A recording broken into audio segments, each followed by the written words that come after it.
So here's the thing. Mythbusters is on the Discovery Channel every Monday night. In the past, you looked at various things that we've seen in movies, and we kind of accept as fact because we've seen it so often in a movie. You don't see a car going over a cliff and blowing up and think that wouldn't happen. You don't see someone shooting into a petrol tank of a car in a movie and think that wouldn't happen because we've seen it so many times. But in actual fact, it's not quite as simple as that, is it? It's not quite as straightforward. It's not nearly as simple as that. Trying to find... They design cars to keep them from exploding. Which is, let's face it, a good thing. Yeah, absolutely. It's very important to them. So when we started, we threw a whole bunch of cars over a cliff in a quarry in Northern California, and trying to figure out ways to compromise the gas tank as the car is falling was a real challenge. Because I guess you would need it to split, the fluid come out, the flammable fluid come out, and there to be a spark or something to ignite it. Exactly. So having all of those things happening in concert with each other is a very strange thing to want to happen. So chances are that it wouldn't happen. Chances are, the truth of it, if it was, it wouldn't happen normally. Yes, exactly. Actually, the whole thing about movies where every gas tank is a potential bomb is something that we've repeatedly been able to disprove on the show. We've tried shooting at them. We've tried shooting at them with tracer rounds. So if you shoot a bullet into the side of a car with a fully loaded gas tank, it probably won't explode. It won't explode. The U.S. military actually did develop a bullet specifically for setting fire to gas tanks as you're shooting them. But why does that surprise no one?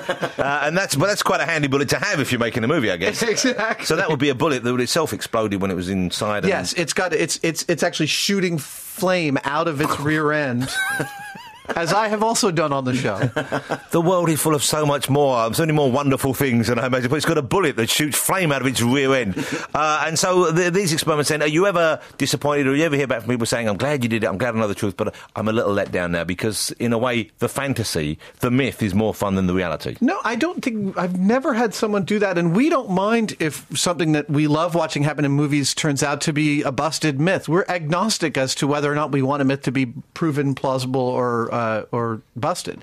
Let me ask you We're just thrilled to actually be able to play with fireballs and the fire department. Well, here's one which I'm not sure what the outcome was, but I know you've explored, and I'd like the myth to remain solid if it's at all possible, but I want you to tell me the truth is the idea of whether or not someone sitting on an airplane toilet would get stuck if the flush went off.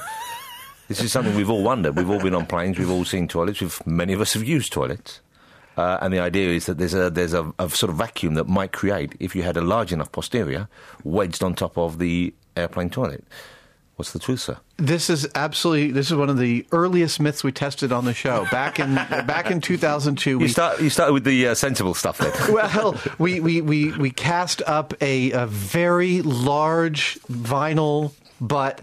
Who did you base that on?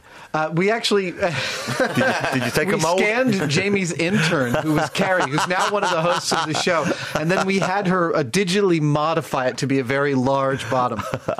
We should add that. So you had to expand upon it. It wasn't big enough itself. Exactly. So she's very lovely. She does not have a regular-sized backside, and then you expanded it using computer technology, and so you made a vinyl version of that. Yes, a hot melt vinyl version that we laid down on an actual airplane toilet seat with the correct amount of vacuum behind it, and we were not able to get it to stick on. And then I dropped my shorts and I sat on the toilet while the vacuum was on it. And while it felt very strange, I was never in danger of not being able to get back up off. So we're never going to find someone, we don't think, stuck on a toilet? I don't think so. That won't work as a valid excuse. I think if someone was large enough to get stuck, I don't think they could actually fit in the bathroom.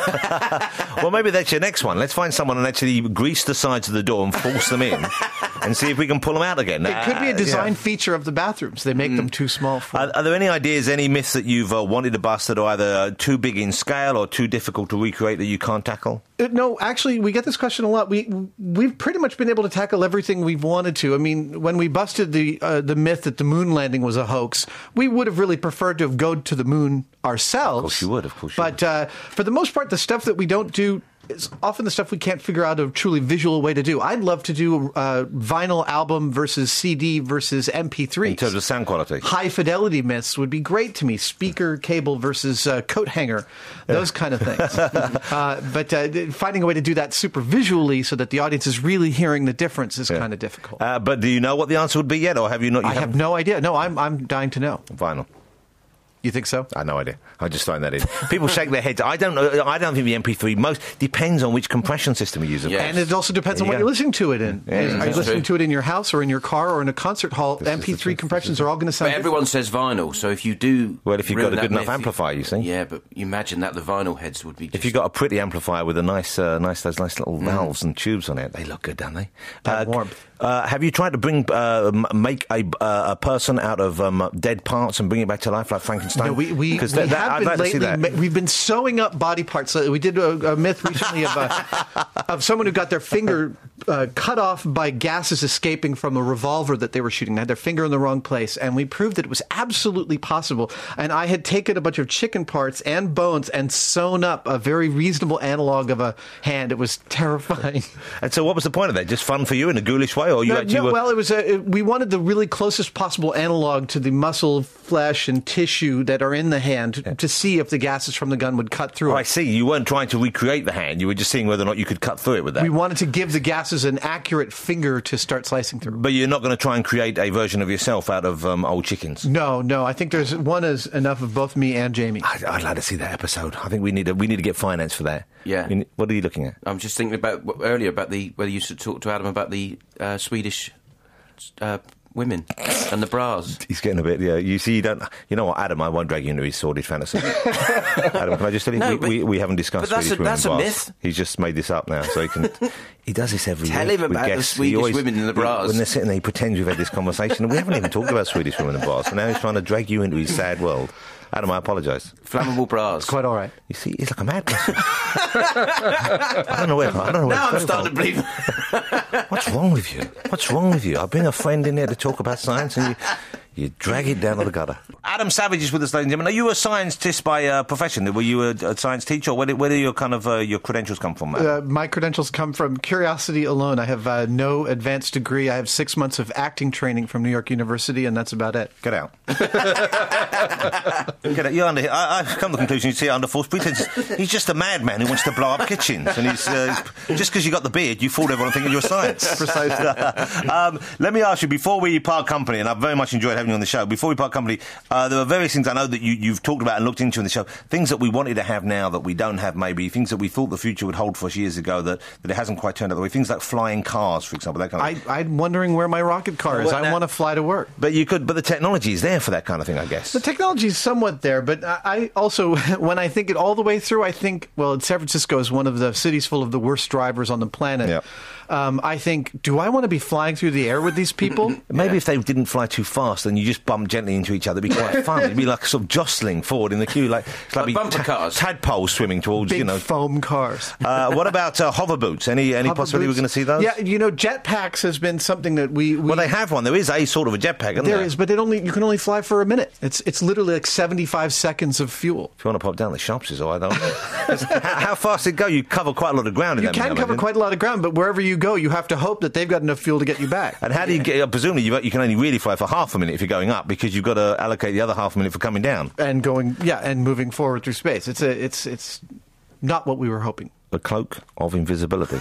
Cloak of invisibility is not far off. There's actually been some fairly advanced research by, of course, the military. Of course, our friends, our friends in fatigues. Into fibers that can act both as displays and as cameras.